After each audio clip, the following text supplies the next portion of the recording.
토막살인된 부패된 시신이 누구냐, 왜 죽었는가, 어떻게 죽었냐예요. 신체에 남겨진 단서를 가지고 찾는 거를 법의학이랍니다. 이 17개월 된 여자아이가 뇌출혈이 2개나 있고 뭔가 이건 이상하다. 누군가 학대를 한 게 아니냐. 바람을 핀 여성과 여성의 아버지를 죽이고 자신의 아이들 죽게 합니다. 너무 끔찍하죠?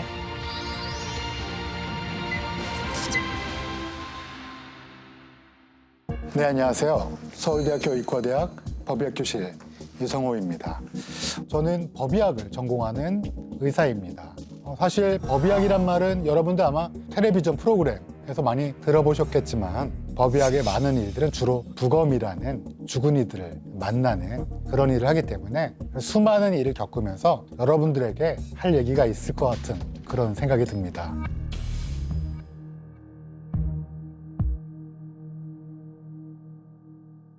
우선 법의학이란 사전적 정의를 말씀드리면 법률의 시행에 관련된 의학적, 과학적 사항을 연구하고 적용하는 의학 분야입니다. 목적은 인권 옹호라든지 사회정의 구현, 예를 들면 어떤 아이가 죽었다, 범인이 누구냐, 왜 죽었느냐 이런 거를 수사를 통해서 밝히는 게 당연하겠지만 과학적으로 좀 뭔가 백업을 해줄 수 있지 않을까 해서 법의학이라는 게 그런 역할을 하게 됩니다.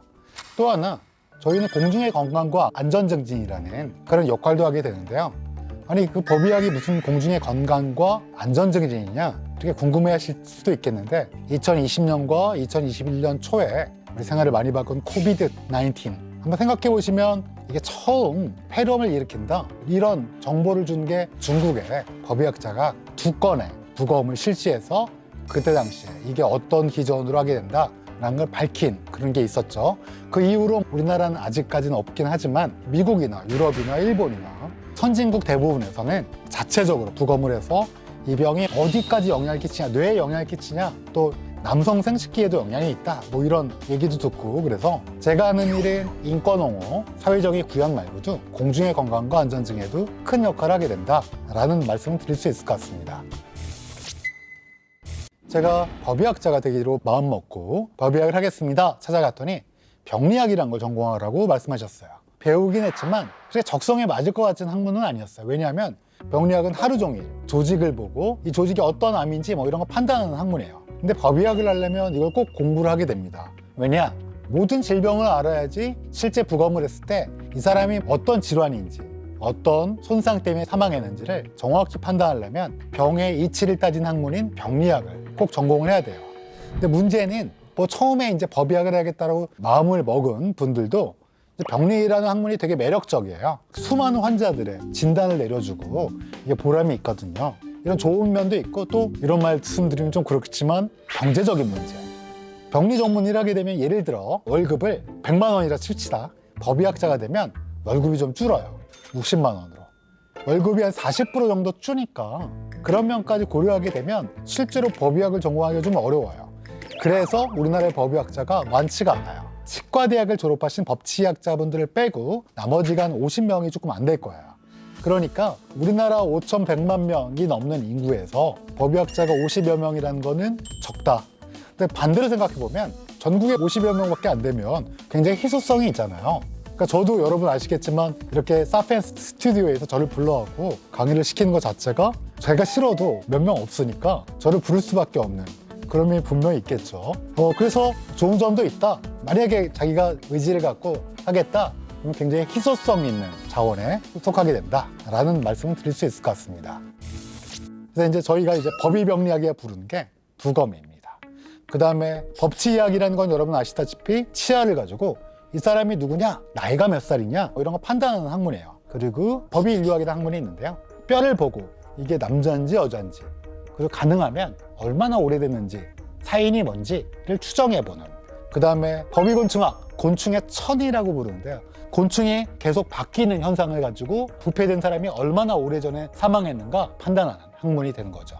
그래서 법의학자들이 이런 학문을 전공하고 하게 되면 이제 실제로 하는 건 뭐냐? 검시라는 걸 하게 돼요.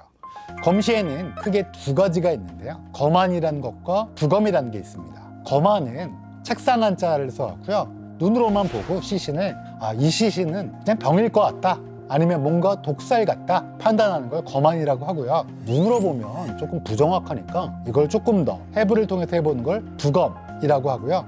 검안과 두검을 합쳐서 우리가 검시라고 부릅니다. 근데 검시라는 건 결국 뭘 하려고 하는 거냐? 크게 세 가지예요. 첫 번째, 돌아가신 분이 누구냐? 두 번째는 왜 죽었는가? 왜 죽었는가는 여러분 아시다시피 cause of death라고 그래서 그냥 의학적인 거예요. 예를 들면 사망 원인에는 당뇨병도 있을 수 있겠죠? 위암도 있을 수 있고 폐암도 있을 수 있죠. 그런데 법의학자들이 관심을 갖는 건 머리가 외상이 있어서 사망한다든지 동물에 의한 손상, 이런 것들을 이제 관심 있게 되는 거죠. 근데 그런 죽음의 원인이 나오면 또 하나 밝혀야 되는 게 어떻게 죽었냐. 무슨 말씀이냐면 높은 곳에서 추락해서 돌아가시면 사망 원인은 추락사죠. 이건 뭐 중학생도 알 수 있을 거예요. 그런데 이게 스스로 뛰어내렸는지, 누가 밀었는지, 아니면 사고로 실수로 넘어졌는데 마침 떨어졌는지, 이런 것들을 신체에 남겨진 단서를 가지고 찾는 거를 목적으로 합니다. 그래서 검시는 결국은 이 세 가지를 찾는 거다 라고 말씀드릴 수 있고, 우리나라 1년에 30만 명이 조금 안 되게 사망을 해요. 근데 병원 내에서 사망하시든 병원 밖에서 사망하시든 뭔가 이건 이상하다, 이 병이 아니다, 잘 모르겠다, 의료사고 같다, 뭐 이런 것들을 저희 법의학자들이 모두 죽음을 검시의 절차를 밟아서 판단하게 되는 거죠. 그럼 말해보세요. 어떻게 죽었는지 우리가 다 들어줄게요. 잠깐, 손톱 밑에 뭐가 있네?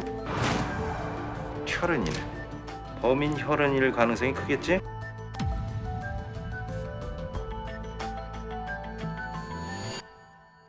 근데 제가 이 생활을 한 지 20년이 넘었는데 정말 많은 것들을 보지 않았겠습니까? 좀 많이 가슴이 아팠던 두 종류의 사건을 좀 얘기해 드리려고 해요. 첫 번째는 이 아마 그림 보신 적이 있는지 모르겠지만 들라크루아라는 화가의 메데이아라는 그림입니다. 옛날에 그리스 로마 신화 보신 적 있으신가요? 메데이아는 이아손의 아내였는데요. 근데 문제는 이 이아손이 뭔가 자기가 이득을 얻기 위해서 살살 꼬신 거죠. 이 메데이아를.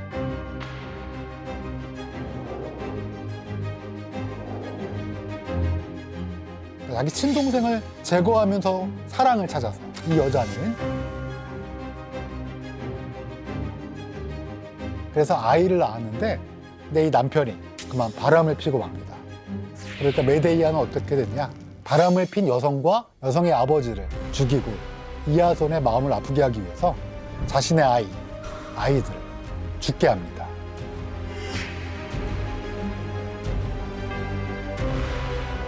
그래서 이제 정신분석가들은 메데이아 컴플렉스라고 부르는 이야기들이 있었습니다. 그런데 제가 부검을 하다 보니까 이런 케이스가 많았어요. 부부 사이에, 꼭 부부가 아니라도 요즘에는 서로 같이 살기로 한 친밀한 파트너 간의 사랑의 결과물이 우리가 보통 아이라고 생각하는 게 일반적인데요. 이런 사랑이 깨졌을 때 아이에게 가해진 폭력이 생각보다는 많이 관찰을 하게 됐습니다.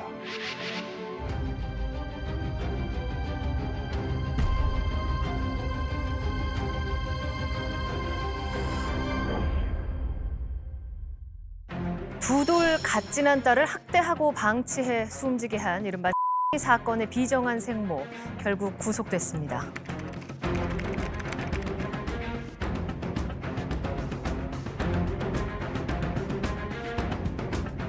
진작에 폭행 때문이라는 주장이 제기됐지만 생모의 의사에 따라 시신은 급히 화상됐습니다.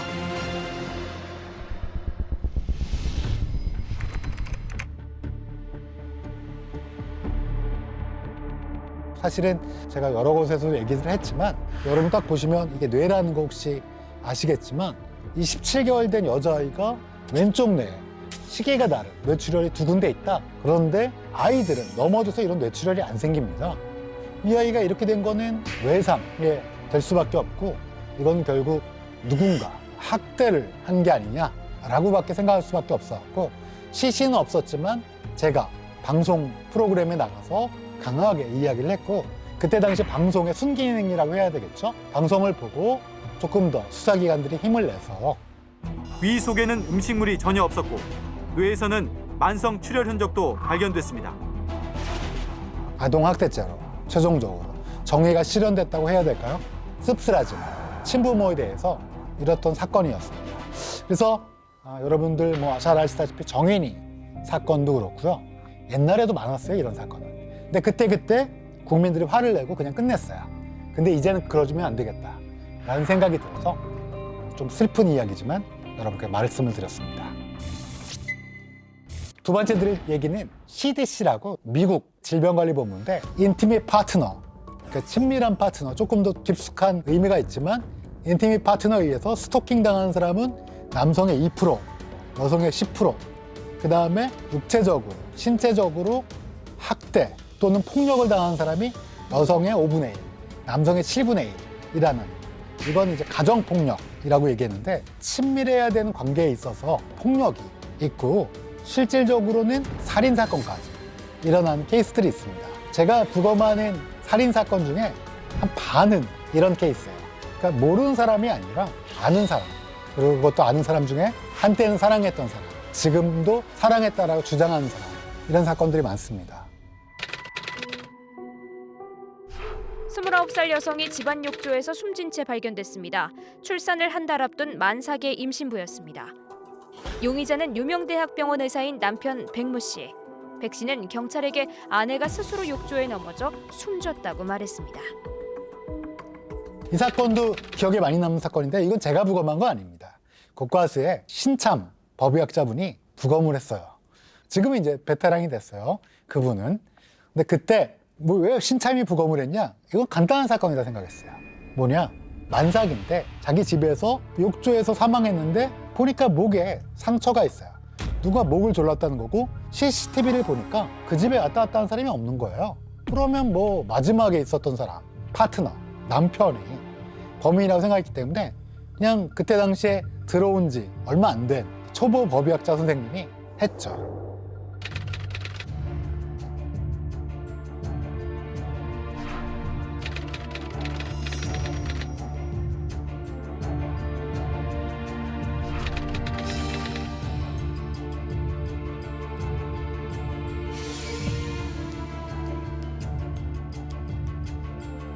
근데 문제는 남편분이 의사인데 외국 법의학자를 모셔온 거예요. 그러다 보니까 정말로 복잡한 사건이 됐어요.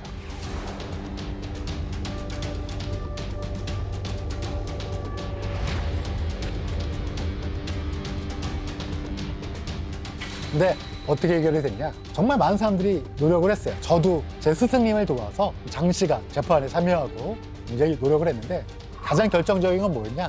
그때 구검이가 신참이었잖아요. FM대로 했어요. 목 졸린 부분의 근육의 조직을 병리 슬라이드라는 걸 만들어 놨어요. 아마 베테랑이었으면 안 했을 거예요. 이거 척 보면 알지 뭐. 한두 번 해봐?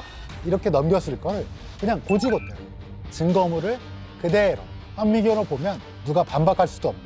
그때 외국 법의학자도 슬라이드를 보고 기버, 당신 말이 맞다 라고 인정을 하고 떠나게 됐습니다.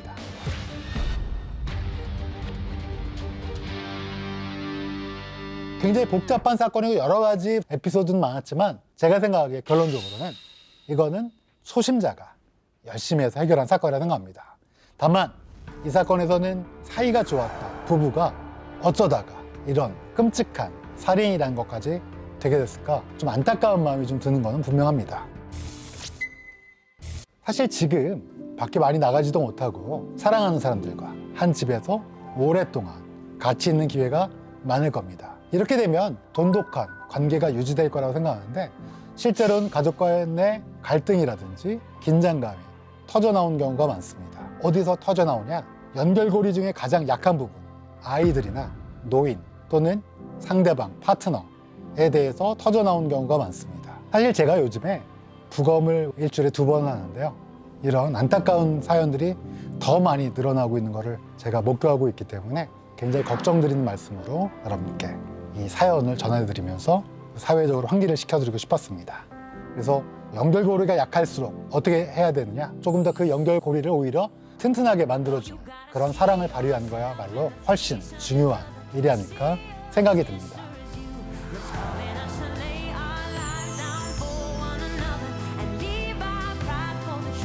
We gotta be the change. We 이건 사실은 매스미디어도 분명히 밝히지 못하는 그런 사건이었어요. 평범한 학생이었어요. 그 당시에 울분을 느끼는 부검을 하게 됐고 정말 무섭고 많은 외압이 왜 없겠냐 추정할 수 있겠죠. 그럼에도 불구하고 관찰한 그대로의 진단명을 내게 되고 굉장히 다양한 형태, 다양한 사연에 시신이 전해주는 죽음의 이유,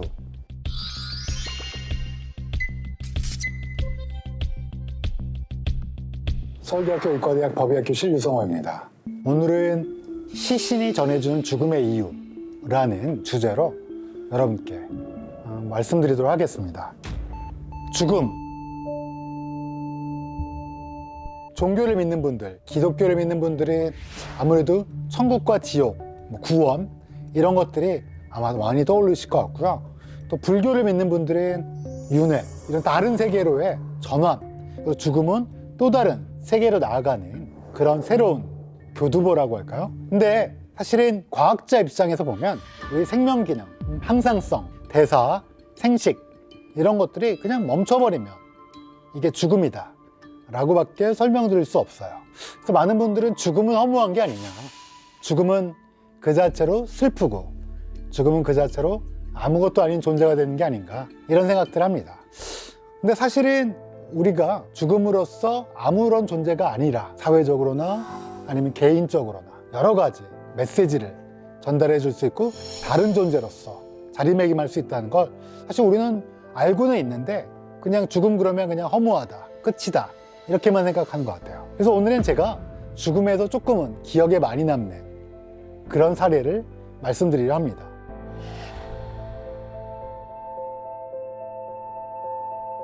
첫 번째 사례는 박종철이라는 분입니다. 평범한 학생이었어요. 그 당시에 울분을 느끼는. 근데 이분은 결국 경찰에게 연행된 다음에 탁지니까 억하고 죽었다라는. 그 학생이 겁이 잔뜩 질려가지고 조사관이 책상을 탁 치니 억하고, 응? 말도 안 되는 이유를 들으면서 돌아가신 분들을 경찰이 제시를 했습니다.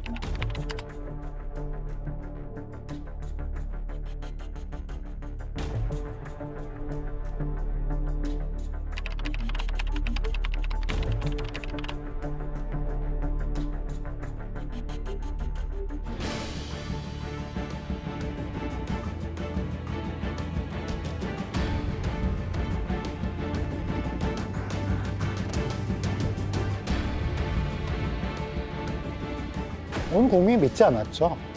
그리고 이분을 첫 번째로 거만했던 분도 당시 중앙대학교 병원 인턴 선생님이었던 의사 선생님도 전혀 굴하지 않고 익사라고 추정이라는 사망 원인을 써냈죠. 바닥에 물로 흥건했습니다. 욕조가 있었고요.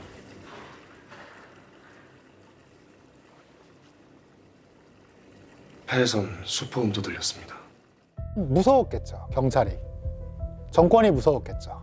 그러면 탁 치니까 억하고 죽었다라는 거에 동조했을 수도 있는데 용감했던 의사는 정식대로 그 사람의 죽음에 대해 서섰고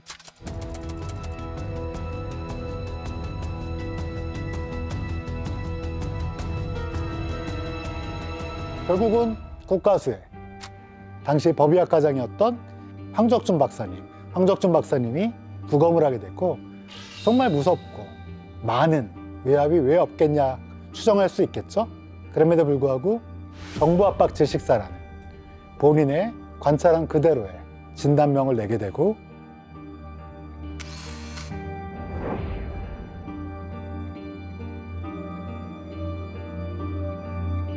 그 다음부터 우리가 조금 더 민주화에 한 걸음 더 다가서는 그런 계기가 됐습니다.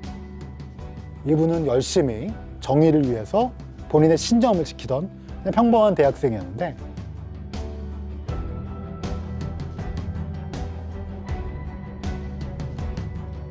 이 자체의 죽음으로써 우리나라의 또 하나의 역사의 상징이 되었고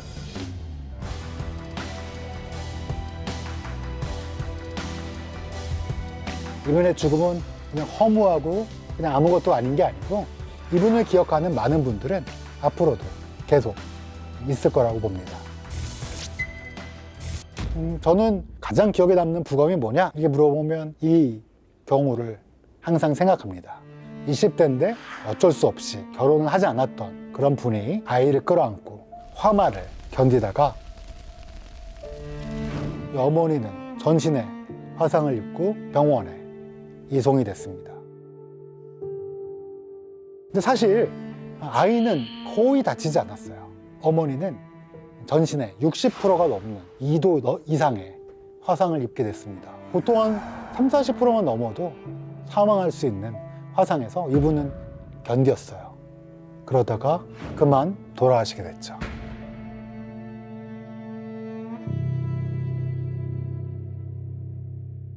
근데 이분이 돌아가시게 된 데는 더 가슴 아픈 게 이분은 어렸을 때 보육원에서 자라셨고요. 2번이나 입양됐다가 파양되는, 여러분들 파양되는 고통은 사실은 상상하실 수 없는 그런 고통이라고 합니다. 굉장한 가슴 아픈 일을 겪고 아이를 낳고 가정을 꾸리려고 했는데, 그런데 그만 화마 때문에 아이는 똑같이 본인과 똑같은 운명이 될 수밖에 없는 거를 알면서 제가 부검을 할 때 전신의 화상과 눈물이 말라붙은 눈에 그걸 봤을 때 굉장히 마음이 아팠던 그런 기억이 납니다. 아이를 지키려고 그 뜨거운 화마에서도 꼭 껴안고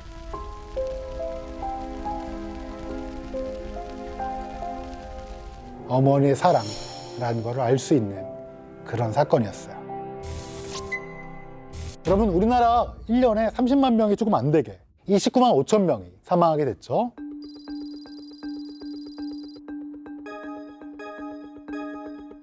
근데 사망원이 1위는 암, 2위는 심장질환, 3위는 폐렴, 4위는 뇌혈관 질환. 근데 문제가 5위가 뭡니까? 자살이에요. 놀랍죠? 원래 우리나라가 이렇게 비관적인 나라입니까? 하고 물어보실 것 같아요. 그렇지 않아요. 2001년도에는 10만 명당 14.4명이었어요. 이 정도면 OECD 평균이에요. 근데 어떻습니까? 점점 어때요? 늘어나요. 그러더니 2011년도에는 10만 명당 31.7. 2001년도에 14.4명이었는데 10년 만에 2배가 넘게 됐어요. 자살률이. 정부는 정말 놀랬고 정부에서 굉장히 많은 노력을 기울였습니다. 그럼에도 불구하고 2019년 26.9명. 전 세계적으로 개인주의적 풍토가 만연하면서 자살이 점점 순위가 올라가는 게 당연한 거 아니냐라고 말씀하세요. 맞습니다. 사실은 2040년대가 되면 사망 원인 11위가 자살일 가능성이 높아요. 그런데 우리나라는 너무 높은 거예요. 어느 정도냐? 2019년 9월 OECD 자료를 보면 OECD 중에 1위가 어딘지 아세요? 자살이? 우리나라입니다. 일본이 15.2명. 그러니까 우리나라는 2001년도만 하더라도 일본보다 낮았어요. 그냥 평균이었어요. 근데 지금 우리나라는 굉장히 높은 수준이다. 지난주 월요일에 부검을 4건을 했는데 4건이 다 자살이었습니다. 굉장히 다양한 형태, 다양한 사연에. 사실 자살은 베르테르 효과라고 해서 분명히 모방 효과가 있습니다. 예를 들면 연예인 또는 뭐 유력 정치인, 내가 아는 것 같이 느껴지는 사람들의 자살이라는 얘기를 듣게 되면 보건복지부 통계에 의하면 실제로 3개월 만에 600에서 700명 따라서. 그래서 이건 사실은 매스미디어도 분명히 밝히지 못하는 게 아니라 이걸 밝혀서는 공익 실익이 없다. 저도 정말 수많은 가슴 아픈 사연을 알고 있는데 자살 케이스는 말씀드리기가 어려워요. 왜냐하면 똑같은 마음에 영향을 받는 분이 있어서. 이것도 이제 베르테르 효과를 고려한 거라고 이해해 주시면 좋겠고요. 요즘 동반 자살이 정말 많습니다. 이거는 유교주의적 가족관념을 우리가 더 이상 피해야 되지 않을까. 무슨 말이냐? 내가 없으면 나의 자식이라든지 아이들이 살아남지 못한다. 이심동체는 없습니다. 다 개인인 거죠. 근데 이걸 하나를 묶어서 같은 집단으로 이렇게 하게 되면 사실은 더 미래가 있는 다른 사람의 목숨까지 빼앗는 경우라고 생각하기 때문에 분명히 문제가 있다고 봅니다. 자, 그러면 우리나라 자살의 특징을 말씀드릴게요. 우리나라 자살의 특징은 노인분들이 자살률이 너무 높아요. 일단 나이로 볼게요. 80대 이상. 어때요? 인구 10만 명당 133명이에요. 너무 높죠. 70대는 10만 명당 74명, 60대는 10만 명당 54명. 노인분들이 왜 높을까요? 이거 정신과학자들이 얘기하는 건데 6.25라는 거를 겪은 세대는 사이킥 트라우마가 있습니다. 왜냐하면 전쟁의 트라우마도 있고요. 굉장히 어려웠던 시절, 어렸을 때 트라우마는 굉장히 오랫동안 간다라는 게 잘 알려져 있는 사실이고, 두 번째는 너무 어려운 환경에서 자식들에게 올인하느라 경제적으로 희생을 하셨어요. 경제적 어려움. 세 번째는 더 이상 옛날 대개 본인들이 자랐던 시대에 노인의 현명함을 기대할 수 없는 그런 세대에 봉착하게 된 여러 가지 이유로 노인의 굉장히 어려움이 있다. 또 하나 두 번째 문제는 20대, 30대를 보면 남녀의 차이가 상대적으로 너무 좁아져 있어요. 굉장히 안 좋은 겁니다. 왜냐하면 남자랑 여자랑 전 세계적으로 3배에서 4배가 남자가 높아요. 이건 원래 디폴트 값이 그래요. 남자 자살률이 높은 이유는 첫 번째는 호르몬에 의해서 충동적 행동이 있다라고 주장하는 것도 있고요. 두 번째는 외부 자원, 뭐 심리 상담이라든지 정신과 치료를 쉽게 이용하는 그런 성향이 남자에서 굉장히 떨어져요. 여성분들은 그래도 상대적으로 심리 상담이라든지 정신건강의학과를 이용하는, 외부 자원을 이용하는 비율이 높아요. 세 번째는 술이라든지 충동성을 유발할 수 있는 약물이라든지 이용 빈도가 남성이 높아요. 네 번째는 실직을 했을 때 사회적으로 조금 더 힘든 성별, 남성이에요. 그러니까 실직률이 올라가면 독주 판매량이 늘어나고 남자의 자살률은 함께 따라 올라갑니다. 그래서 원래 남자가 3배에서 4배가 높아요. 근데 문제는 40대부터는 어때요? 2배 넘죠? 근데 20대, 30대는 여자가 너무 높은 거예요. 이건 분명히 문제가 있다. 뭔가 잘못되고 있다는 걸 방증하고 있습니다. 여성의 높은 자살률, 이건 어떻게 봐야 되나? 우리가 이제 남녀 차별이 없는 시대를 향해서 가고는 있죠. 가는 게 맞습니다. 근데 그럼에도 불구하고 사회적으로 좀 어려운 시스템이 여전히 남아있다. 교육받은 것과 실제 사회는 디스크레판시라고 부르는 아직도 뭔가 차이가 있다. 이렇게 말씀드리면 또 보시는 분들이 싸울까봐 싸우지 마시고, 남자도 높다니까요. 누구 한쪽 성을 하는 게 아니고요. 싸우지 마시고요. 좀 더 좋은 사회로 나가야 될 이유가 있다. 주변에 많이 힘들다라고 얘기하신 분들이 계실 거예요. 힘들다 그러면 처음에는 어떡하지? 안 됐다. 좀 뭐 도와줄 게 없다 그러는데, 힘들다 얘기를 듣다 보면 본인도 지쳐요. 그러니까 뭐 힘든 사람에게 모진 말을 할 수도 있고 뭐 그럴 수도 있어요. 근데 제가 꼭 드리고 싶은 말은, 우리 감기 걸리면 어디 가죠? 가까운 병원에 가서 약 지어 먹잖아요. 그렇죠? 마음에 감기가 들면 당연히 약을 먹어야 돼요. 가까운 데 가서 상담도 받고, 정신과 약에 대해서 굉장히 나쁜 감정을 가지고 계신 분이 있는데 오랫동안 안 먹습니다. 그러니까 약도 드셔도 된다는 거. 그래서 주변 자원을 꼭 이용해라. 그리고 꼭 이용하기를 권유해줘라. 마지막으로 꼭 드리고 싶었던 말씀은 이겁니다. 우리가 삶의 의미나 사유의 부재가 결국은 이런 거를 불러일으킨 게 아닌가 라는 생각이 들고요. 말은 무슨 말씀이냐면, 우리 너무 빨리 달려왔어. 대한민국이라는 나라는 정말 위대한 나라로 생각해요. 오랫동안 역사가 있었지만 어려운 상황이 있지 않았습니까? 일본에게 강점을 당하고 민족 간에 전쟁이 있었고, 그럼에도 불구하고 전쟁이 끝나고 숨가쁘게 우리 모두 국민들이 달려오면서 이만큼 우리가 좋은 나라가 되기 위해서 노력해왔는데, 문제는 너무 빨리 달리다 보니까 우리가 왜 살고 왜 어떤 삶에 어떤 의미가 있는지를 찬찬히 돌아보지 못한, 너무 쉽게 죽음이란 거를 생각해 오지 않았나, 그런 마음이 들고요. 더 좋은 사회를 위해서 노력할 일이 분명히 있습니다. 주변 사람들이 아무리 힘들고 아무리 여러 번 그러더라도 인내심을 갖고 주변 사람들을 찬찬히 살피는 그런 마음을 꼭 갖도록 합시다.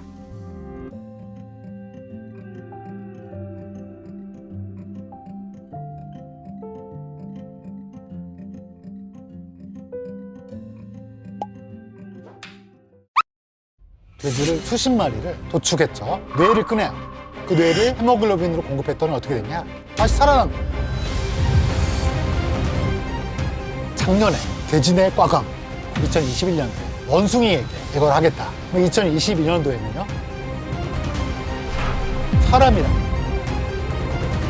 기계인간이 될 수도 있고요, 랜선에 존재하는 다른 존재, 인간의 욕망을 언제까지 누릴 수 있을까?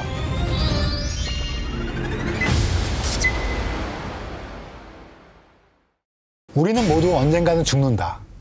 약간 도발적인 주제인데요. 오늘은 이런 주제를 갖고 말씀드리도록 하겠습니다. 제가 지난 시간에 죽음이란 과학자에게 물어보면 영원한, 멈춤, 생활 기능, 생식, 대사, 이런 생물 교과서에 나올 만한 딱딱한 것들이 영원히 멈춘다 라는 말씀을 드렸어요. 우리가 삶의 시작과 죽음을 오랫동안 고민해왔죠. 삶의 시작은 사실은 간단했어요. 아기를 뱃속에서 완전히 나오면 이게 이제 생명의 시작이다 이렇게 생각했는데, 요즘은 엄마의 자궁에 찰싹 달라붙은 다음부터 8주가 지나면 애가 팔다리가 조금씩 나오기 시작해요.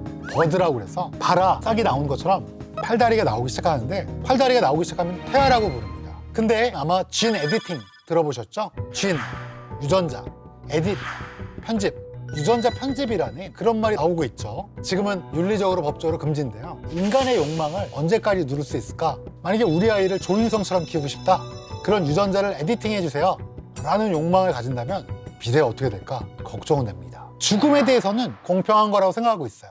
조금 문제가 생겼죠. 여러분 이 논문 혹시 보신 적 있는지 모르겠는데 2019년도 4월 달쯤에 네이처라는 학술지에 나온 논문입니다. 이 논문은 무슨 논문이냐? 돼지를 수십 마리를 도축했죠. 그중에 몇십 마리를 뇌를 꺼내요. 한 4시간 만에 뇌를 꺼냈어요. 그대로. 그 뇌를 미리 만들어둔 박스 안에 돼지 뇌를 넣습니다. 그 박스는 그냥 종이 박스가 아니라 혈관을 연결했어요. 혈관을 연결해서 헤모글로빈으로 공급했더니 어떻게 됐냐? 70% 정도가 다시 살아난 거예요. 물론 EEG라고, 여러분 뇌에도 이렇게 전기 신호 있는 거 아세요? 전기 신호는 잡히지 않았지만 세포가 다시 회복이 됐어요. 이거는 어마어마한 거예요. 왜냐하면 죽은 지 4시간 됐는데 돼지 뇌에 70% 정도의 뇌세포가 살아났다? 그러면 죽자마자 꺼내면 어떻게 되는 거예요? 돼지가 살아났겠죠. 여기는 어디? 난 누구? 이렇게 생각하지 않겠어요? 더 발칙한 상상은 사람이라, 이런 생각도 해볼 수 있겠죠. 이걸 뛰어넘어서 2019년도에 논문이 하나 더 발표됐어요. 앨런 머스크 알고 계신가요? 그 앨런 머스크는 몇 가지 회사를 갖고 있어요. 스페이스X, 우주 여행을 가는 거죠. 또 뉴랄링크라는 회사도 갖고 있어요. 뉴랄링크는 어떤 회사냐? 뉴랄, 뇌라는 뜻이죠. 중추신경계. 링크, 연결. 어떤 실험이냐? 이 실험입니다. 여기 보시면 눈썹처럼 생긴 거 보이시나요? 이게 바로 감지기예요. 3,000개가 넘는 감지기를 생쥐뇌에 심은 거예요. 그래서 무선으로 블루투스나 무선 전파기처럼 멀리 떨어져 있는 컴퓨터에 쥐의 뇌 활동을 보낸 겁니다. 그럼 빅데이터로 막 분석하는 거예요. 쥐가 물 먹을 때, 쥐가 밥 먹을 때. 근데 어떻습니까? 작년에 앨런 머스크가 뭘 발표했어요?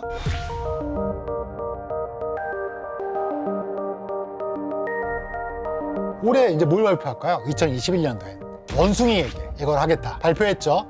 2022년도에는요 자기 머리에 할 수도 있겠죠. 그럼 왜 하냐 이걸? 왜 할까요?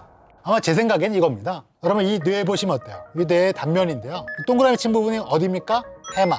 장단기 기억이 여기 다 있어요. 감지기를 박아서 컴퓨터에 딱 다운로드 받으면 어떻게 될까요? 그럼 내 기억은 모두 저장되는 거죠. 내가 심지어 지금 인출하지 못한 기억, 5살 때 어머니가 카스테라 해준 기억, 아니면 아버지한테 엉덩이 맞은 기억 있겠죠. 누구나 기억을 인출할 수가 없죠. 여기에 켜켜이 쌓여 있는데 그게 아마 미래에는 컴퓨터에서 구현될지도 모르겠습니다. 근데 이게 목표일까요? 아니죠. 누라일체가 목표겠죠. 내가 컴퓨터, 컴퓨터가 나, 랜선에 존재하는 나. 그럴 수도 있을 것 같아요. 지금 제가 2가지 실험 말씀드렸죠. 예일 대학교 돼지 머리 실험, 앨런 머스크의 뉴랄링크 실험. 미래는 어떻게 될 건가? 특이점이 온다. 2030년 또는 2040년. 그러니까 그때인지는 모르겠지만 올 것 같아요. 유발 하라리의 사피엔스라는 책 아시죠?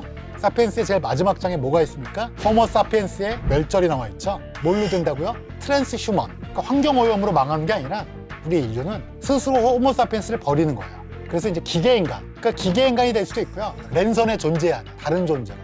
그런 걸 트랜스 휴먼이라고 텍사스 대학의 옛날에 교수가 제창했던 이론인데 그걸 다시 유발 하라리 씨가 끄집어냈죠. 그래서 아마 제 생각에는 오디세우스의 선택, 오디세이아에 나오는 얘기인데요. 칼립소가 여기에 있자. 영원히 젊은 상태로 즐기자. 그런데 어때요? 오디세우스는 고향에 두고 온 페넬로페를, 아들들을 그리워하고 있죠. 그래서 돌아갑니다. 여러분들은 아마 어떻게 선택할까요? 여러분들 중에서 이걸 보고 계신 10대 가능성이 있다고 봐요. 선택을 할 기회가. 피와 살로 이루어진 사피엔스는 반드시 죽습니다. 언제 죽느냐? 초미의 관심사죠. 란셋이라는 아주 유명한 저널에 보면 2030년대에 1위가 어디예요? 사우스 코리아. 근데 이제 오래 사는 건 좋은데 오래 살면 2가지 고민이 있어요. 사실 고민이 많죠. 근데 이제 법의학자, 오늘 제가 말씀드릴 입장이던 두 가지 고민이 있습니다. 첫 번째, 죽을 때 어떻게 죽나? 할머니든지 할아버지든지 부모님과의 이별을 통해서 죽음이 쉽지 않구나 라는 걸 느끼실 거예요. 우리나라 사망원이 1위가 뭐라고 그랬죠? 암입니다. 암은 한 6개월 정도 고생을 합니다. 실질적으로는 기능을 수행하지 못하는 거는 2, 3개월이에요. 서울대학교 병원 종양내과 선생님이 쓰신 책을 보니까 6개월이면 된다. 죽음의 준비가. 6개월은 좀 짧지만 어찌됐든 준비할 시간이 있습니다. 근데 안 좋은 건 여기 보시죠. 이건 이제 미국의 자마라고 미국 의사학회지입니다.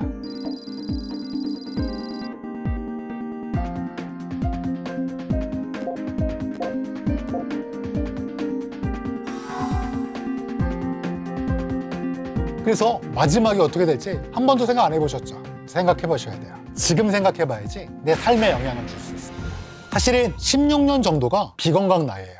여자분들은 95세, 남자는 90세 살면 많이 사는 거예요. 근데 비건강 나이가 16년이다. 내가 여자고 95세 사는데 80세부터 아프냐? 그러면 문제가 있잖아요. 왜냐면 15년 동안 아프면 돈 다 까먹습니다. 그러니까 비건강 나이를 줄일 수 있는 방법이 첫 번째로 여러분들이 생각할 수 있는. 그리고 두 번째, 죽음을 조금 더 우아하게 보낼 수 있는 방법이 없냐? 이 두 가지가 큰 고민이 됩니다. 이 비건강 나이를 줄일 수 있는 방법은 첫 번째, 담배 끊으세요. 저 30년 피웠는데요. 괜찮습니다. 끊으시면 비건강 나이가 6년에서 7년이 줄어요. 저 안 피는데요. 계속 피지 마세요. 확 줍니다. 두 번째, 운동. 얼마나 해야 돼요? 하루에 1시간 이상. 근데 하루에 4시간 이상 TV 보면 다 소용이 없어요. 하루에 1시간 이상 운동, TV는 몇 시간 이하? 한 2-3시간만 보세요. TV만 따로 뭐 넷플릭스, 유튜브 따로가 아니라 다 합친 겁니다.